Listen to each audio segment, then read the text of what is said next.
All right, so are you ready to dive into episode 2 of Insta Millionaire with me? Let's see if this sudden inheritor is living a life that's more fact than fiction. Well, I think we might find more drama than reality, but I'm ready to unpack it all. Okay, cool. So episode 1 ends with our main man, Alex, having a weak, broken heart, empty wallet. And suddenly he gets hit with this life-changing text. Yeah. He's a long-lost heir. And all those weird family assessments they did over the years were actually vetting him for a massive inheritance. I know, right? It's like, come on. It's like something out of a movie. Total. But episode 2 picks up with Alex at this super exclusive bank looking, well, let's just say, not exactly dressed for the occasion. Yeah, not exactly a VIP. Not at all. And this is where the episode starts to play with those perceptions of wealth, Alex is invisible to the bank staff until they scan his card and realize just how much money he's about to access. It's crazy how quickly things change, huh? Right. Talk about a glow-up. Suddenly it's fingerprint scanners, VIP rooms, the whole 9 yards. I mean, it's like his bank balance just bought him a whole new identity. And that shift in treatment, especially from the bank manager, Robert, is like a textbook example of implicit bias. Oh, absolutely. Robert's 180-degree turn from barely acknowledging Alex to acting like his best friend. It's fascinating and kind of disturbing how ingrained those biases can be. It really is. It's crazy how quickly people's perceptions can change when money enters the equation. But let's talk about that inheritance for a second, because the writers did not hold back. Oh, no, they did not. Alex is told he has $86 million. $86 million. It's a staggering figure. But the episode goes beyond just a number on a screen, right? We learn that this fortune is spread across this globally diverse portfolio. A sports car in the Hague art, in nice diamonds in Cape Town. It's like they took a map and sprinkled his wealth across every continent. And don't forget those gold bars in Hawaii. I mean, it's almost comical how they piled on the assets. It is a bit much, right? So from an expert perspective, how realistic is this portrayal of a high net worth portfolio? Well, geographically diversifying assets is definitely a common strategy for wealth management. It helps mitigate risk, maximize returns. But for someone Alex's age to have inherited such a vast and geographically scattered portfolio, it pushes the boundaries of believability. Let's just say it makes for a good story. So more fantasy than reality. Pretty much. But you know what I find really interesting? It's the mention of a family account system. Like this $86 million. That's just a drop in the bucket. Right. They keep hinting that there are other accounts even bigger than this one. It's playing on that whole hidden fortunes and secret societies thing. Yeah. I know everyone loves a good conspiracy. I hate to disappoint, but the reality of family wealth is usually a lot less glamorous and way more structured. Right. Think trusts holding companies' family foundations, legal entities designed to manage assets across generations. So less about secret handshakes and more about strategic estate planning.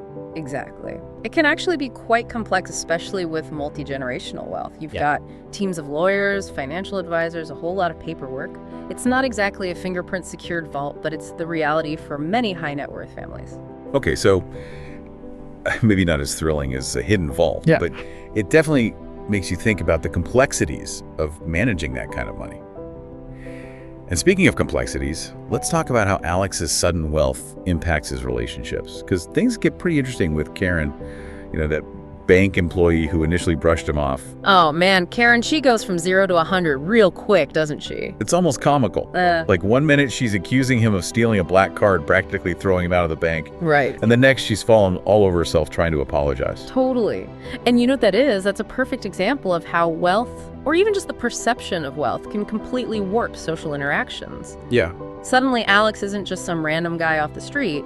He's a valued customer, someone worthy of respect and attention. It's like his $86 million bank balance just bought him basic human decency, which is kind of sad when you think about it. It really is. It highlights this uncomfortable truth about how we often equate wealth with worthiness, whether we realize it or not. And it's not just Karen either. Right. Robert, the bank manager, who could barely spare Alex a glance before. He's suddenly all smiles, offering him personalized service and who knows what else. Yeah, totally. It's like night and day. What I find so fascinating is that the episode isn't even explicitly about financial literacy or, the mechanics of banking. Right. It uses those elements to explore these deeper societal perceptions of wealth and status. It's a pretty subtle but effective critique. It is. It's really well done. Makes you wonder how often we, maybe unconsciously adjust our behavior based on someone's perceived financial standing. All the time, I bet. We all do it. It's human nature in a way. And it makes you think about Alex too, right? You remember how he was initially dismissed based on his appearance? Almost like he'd internalized some of those judgments. Absolutely. Like he was used to being defined by his lack of wealth, and now he has to deal with this new identity. Yeah. One that comes with all these expectations and pressures. Yeah, and that's an important point, too. The episode touches on the psychological impact of sudden wealth. It's not always champagne and parties. It can be isolating, disorienting, even a little bit frightening. Especially when you consider that $86 million account. That's just the tip of the iceberg. Oh, yeah, I almost forgot about that. Remember that line at the end? When Robert discovers Alex has multiple accounts, each potentially even larger than the one he just revealed? Oh, wow, yeah, that's right. It's like they're dangling this golden carrot, making us crave the next episode, wanting to know just how deep this rabbit hole of wealth goes. Classic cliffhanger. But you know what? Even with the cliffhanger, we can still take away some really interesting insights from this episode. Absolutely. We've got the realities of wealth management, the seductive nature of status, and the psychological complexities of sudden wealth, all packed into one episode. So as we wrap up this timeless ride into Insta Millionaire Episode 2, what are some key takeaways from this wild ride? What have we learned? Well, first and foremost, let's not forget, this is a fictional audio drama, right? Inheriting millions overnight. Definitely makes for a captivating story, but it's not exactly a sound financial plan for the rest of us. Yeah, it's not all sports cars and private jets, though. The episode certainly makes it seem that way. Exactly. But you know what the episode does really well? It highlights how wealth, or even just the perception of wealth, can totally shift social dynamics. Think about Karen and Robert. Their whole attitude changes the second they learn about Alex's inheritance.